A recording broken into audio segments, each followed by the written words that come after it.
जैसा कि आप सभी को पता है कि हमारे क्षेत्र के विधायक माननीय डॉक्टर तेज बहादुर सिंह जी चौहान साहब अपना कार्यकाल चालू होने के 2 साल तक सोशल मीडिया से नदारद रहे। साथ ही जब कभी भी जनहित की बात कोई भी जागरूक नागरिक या पूर्व जनप्रतिनिधि उठाता था तो उससे अनजान बने रहते थे और उस बात का कोई जवाब नहीं देते थे। पिछले कई दिनों से हमने देखा उन्होंने विधानसभा में भी प्रश्न लगाए, लेकिन अधिकारी उनकी बात को ना तो गंभीरता से लेता था ना उनकी बात सुनता था।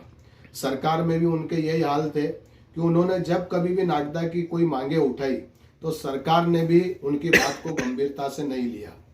अपने इस नाकामियों को वो लगातार अब वर्तमान में सोशल मीडिया के माध्यम से और विभिन्न मंचों के माध्यम से कांग्रेस पे अपनी नाकामियों का ठिकरा फोड़ रहे हैं।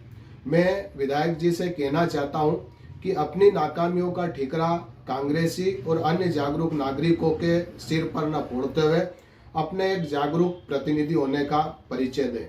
मैंने आपके चैनल के माध्यम से ग्राम बेरछा के कार्यक्रम का वीडियो माननीय विधायक जी का सुना, उन्होंने कहा कि हरदा के कांग्रेस के विधायक माननीय दोगने जी नागदा जावरा मार्ग के चौड़ीकरण का मुद्दा उठा रहे हैं।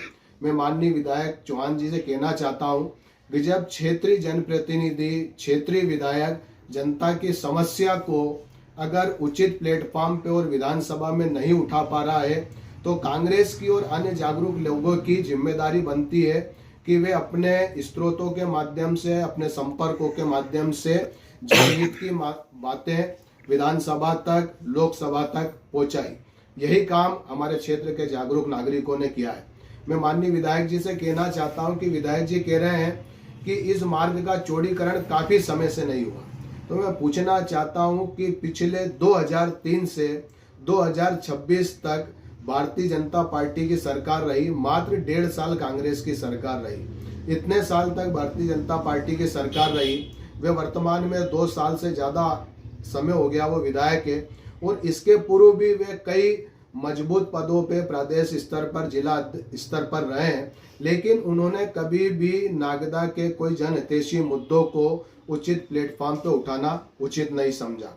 रही बात, उन्होंने कहा कि जो गवर्नमेंट कॉलोनी वाला ओवरब्रिज है और खाचरोद वाला ओवरब्रिज है उसको लंबे समय तक अटकाने में भी पूर्व जनप्रतिनिधियों का हाथ रहा है, वो ठेकेदार को परेशान करते रहे हैं। तो मेरा कहना है कि माननीय विधायक जी, भारतीय जनता पार्टी की सरकार थी, जो लोग उन ठेकेदारों को परेशान कर रहे थे तो उनके खिलाफ FIR क्यों नहीं करवाई गई। साथ ही 2-2.25 साल से आप विधायक हैं, आपने इन पुलियाओं को पूर्ण कराने में कितनी बार कोई पत्र लिखे या सरकार से निवेदन किया, आग्रह किया।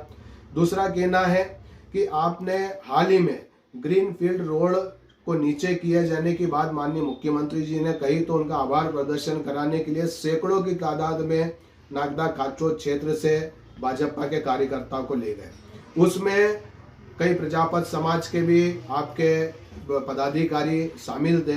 मेरा आपसे निवेदन है कि नागदा के 10 से 15 हजार लोगों को रोजगार देने वाले ईंट भट्टा व्यवसायियों की जो उत्खनन की बात है, जो ईंट भट्टा को लाइसेंस देने की बात है, क्या लाइसेंस देने की स्वीकृति की बात उन्होंने माननीय मुख्यमंत्री जी से कही?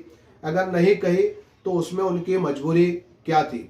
माननीय विधायक जी, आप कई मूलभूत मुद्दों पर चुप रहते हैं और अपनी नाकामी, अपनी उदासीनता का ठिकरा आप लगातार कांग्रेसियों के सिर फोड़ रहे हैं।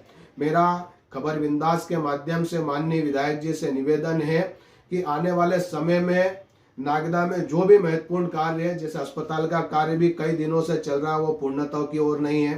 कृषि उपज मंडी का आपने उद्घाटन माननीय मुख्यमंत्री जी से करवाया, लेकिन अभी तक नवीन कृषि उपज मंडी का भी प्रारंभ नहीं हो पाया। नागदा में 6-7 एक बड़ी सौगात नागदा को जल्द से जल्द मिलना चाहिए, इस पर आपको कार्य करना है। आप अपने कार्यों पर अपने जागरूक जनप्रतिनिधि होने का परिचय नागदा खाचरोद की जनता को दे, दूसरे के सिर पर ठिकरा फोड़ने का कार्य नहीं करें। धन्यवाद।